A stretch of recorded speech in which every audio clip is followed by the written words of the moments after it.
Théorème.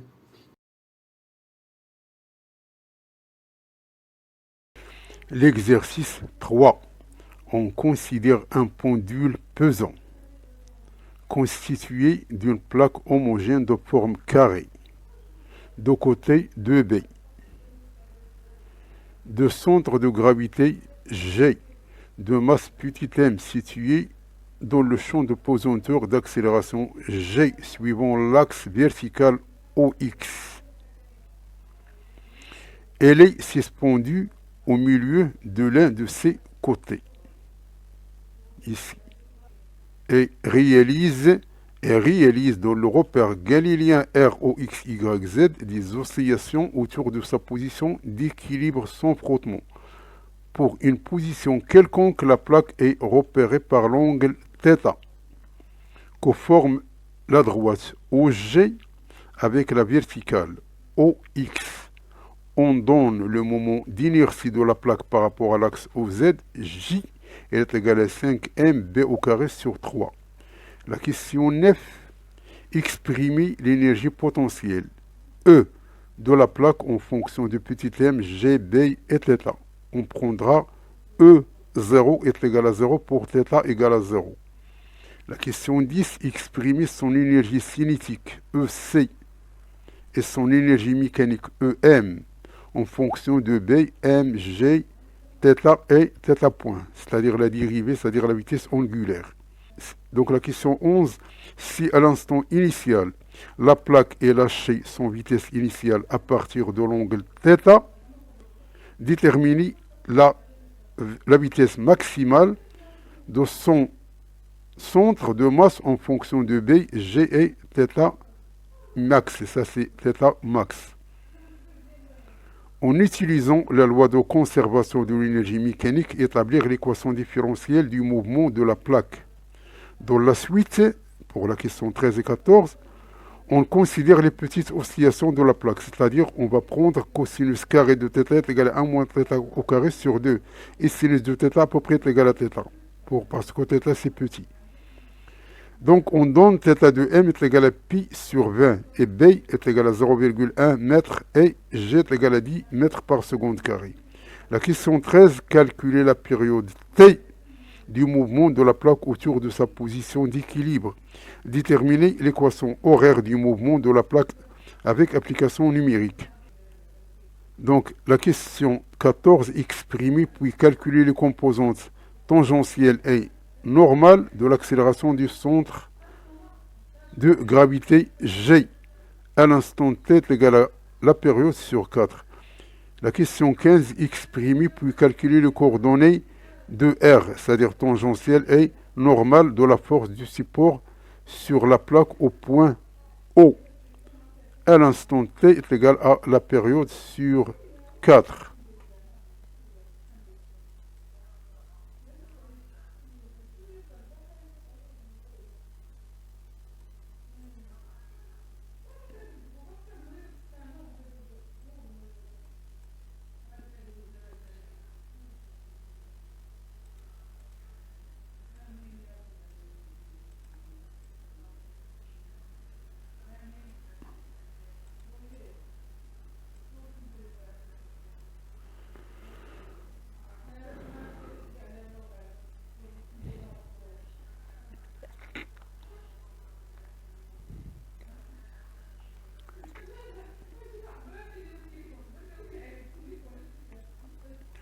Donc, on a un pendule qui est pesant.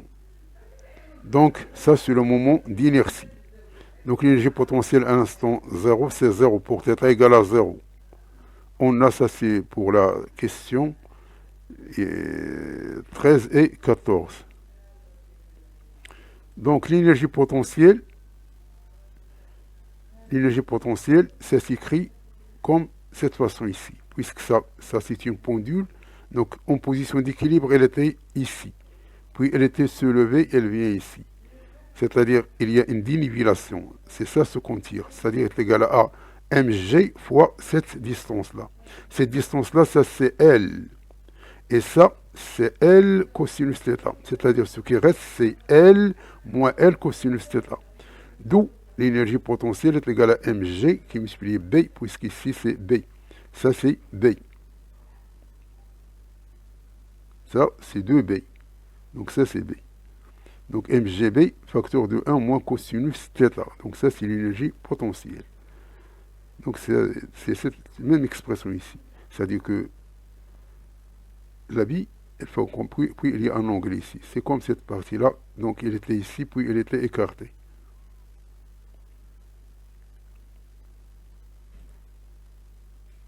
Donc l'énergie cinétique, c'est tout simplement cette expression ici.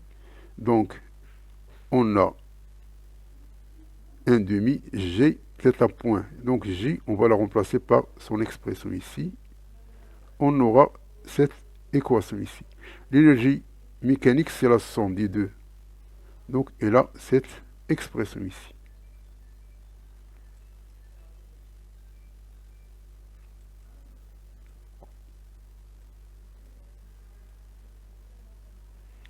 Donc l'exercice numéro 11, la vitesse maximale du centre de masse. Donc la plaque est lâchée sans vitesse initiale. Et à l'instant, c'est-à-dire position d'équilibre pour θ, elle est égale à θ0. On veut calculer la vitesse maximale. Pour θ est égale à θ0. Ça, c'est θ0. Donc, pour θ égale à θ0, on va la remplacer ici. C'est-à-dire, ceci, elle est égale à cette expression ici. Donc, la vitesse, elle est maximale lorsque l'expression de l'énergie cinétique, elle est égale à l'expression de l'énergie potentielle. C'est-à-dire, on a un point où l'énergie, c'est-à-dire la vitesse, elle est maximale, lorsque l'énergie cinétique, elle est égale à l'énergie potentielle. C'est-à-dire que ça, cette expression ici, max, elle est égale à ça avec θ égale à θ0. Donc on a deux expressions, on va tirer θ max. Donc une fois on calcule θ, puisque c'est θ point, c'est ses racines carrées, donc V est égal à B fois θ point. Donc B fois la racine carrée ici. Donc ceci, elle est égale à cette expression ici. Donc on va montrer le B, ça c'est B au carré, on simplifie par B, elle reste cette expression ici. Donc ça c'est la vitesse maximale.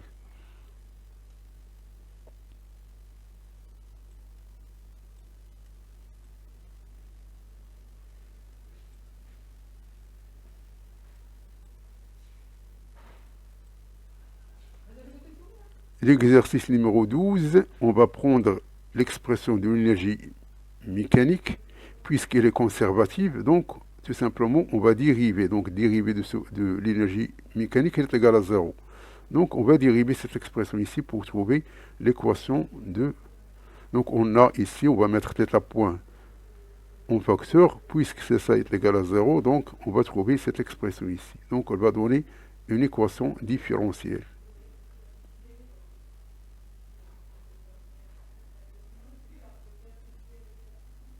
Donc ici, on va mettre M, B et θ point en facteur, donc on simplifie, puisque ça c'est les nuls.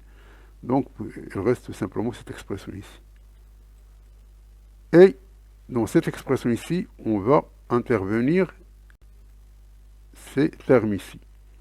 Parce que ces termes ici, c'est à partir de la question 13.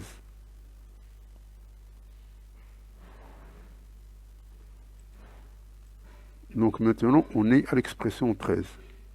Donc pour 13, on va remplacer sinus θ par cette expression ici. On va trouver, donc cette équation se transforme en cette équation ici. Donc la pulsation ici, c'est oméga carré est égal à cette expression ici, c'est-à-dire que oméga est égal à racine carrée et θ est égal à 2 pi sur oméga, donc c'est l'inverse. Donc avec B, avec M, avec G, on va trouver oméga, on va trouver la période. Donc, maintenant, pour trouver l'équation, il faut qu'on remplace le θ0. Donc θ0, ici, elle est égale à pi sur 20. T et T, c'est-à-dire l'instant T est égal à la période sur 4.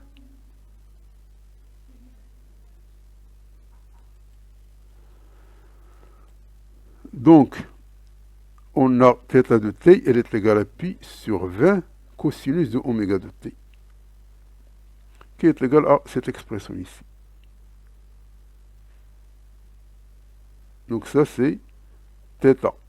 Ça, c'est la question 13. On a calculé la période, déterminer l'équation horaire du mouvement de la plaque avec application numérique. La question 14, on va trouver les composantes gamma tangentielle et gamma normale de l'accélération de g pour t égale à t sur 4. Donc, on a t, elle est égale à θ0 cosinus de oméga de t. Oméga de t. Alors, t, elle est égale à t sur 4. C'est-à-dire, est égale à oméga qui multiplie t sur 4. On a t est égal à 2pi sur oméga. Et t, elle est égale à t sur 4. C'est-à-dire que ici, oméga, elle est égale à 2pi sur t. C'est-à-dire que oméga de t, elle est égale à 2pi sur t qui multiplie t sur 4. On simplifie ici, il reste pi sur 2. Donc ça est égal à θ0 cosinus de pi sur 2. Et cosinus de pi sur 2, c'est 0. Et la dérivée, c'est un sinus. Et sinus est égal à 1. C'est-à-dire que θ, elle est égale à 0. Et θ point est égal à moins θ0 oméga.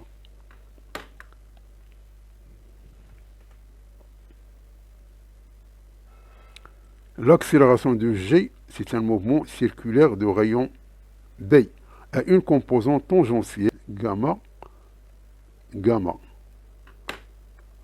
Puisqu'ici c'est gamma.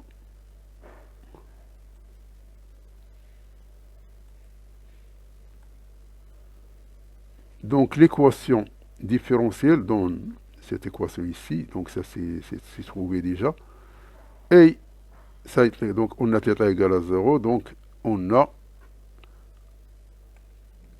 donc gamma de t, elle est égale à 0, et gamma normale, elle est égale à cette expression ici. Donc à l'instant t0 qui est égal à pi sur 20, tout ça ce sont des calculs, donc on va trouver que gamma n, elle est égale à cette expression ici. C'est gamma tangentielle est égale à 0 mètres par seconde carré, et normale est égale à 0,148 mètres par seconde carré.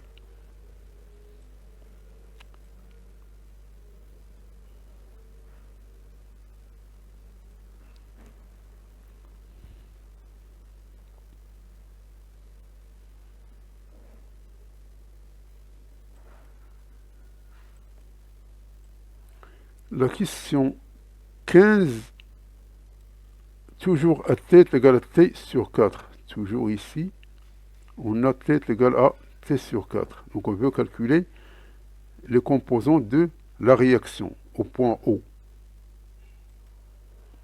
Donc, on a l'équation de principe fondamental de la dynamique. Donc en projetant sur cette partie, c'est-à-dire on va projeter sur la partie tangentielle et la partie normale. Donc sur la partie tangentielle, on aura cette expression ici. Ça c'est gamma, donc est égal à. Donc ça, c'est l'expression de R normal. Ça c'est normal. Et la composante horizontale, elle est égale à 0, puisque R, elle est portée par cet axe. Donc c'est égal à 0. Donc, tout simplement, on remplace ici. On va trouver que R est égal à 1,0148 M fois G.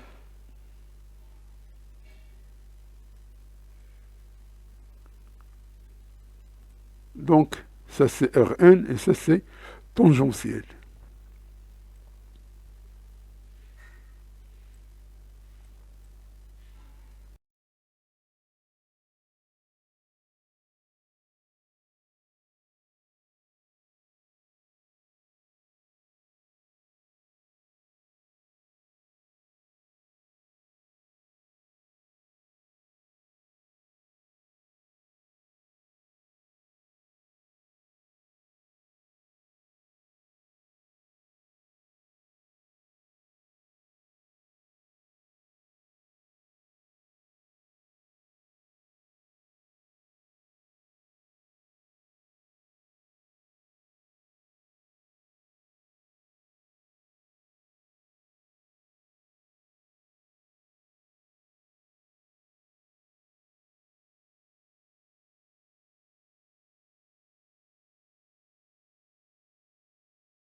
Donc ça c'est 1 plus 0,0148. Ça nous donne 1,0148 M qui multiplie G.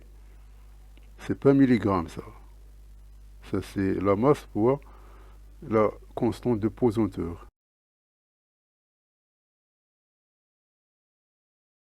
Donc merci d'avoir suivi cette vidéo et à la prochaine pour un nouveau vidéo cordialement.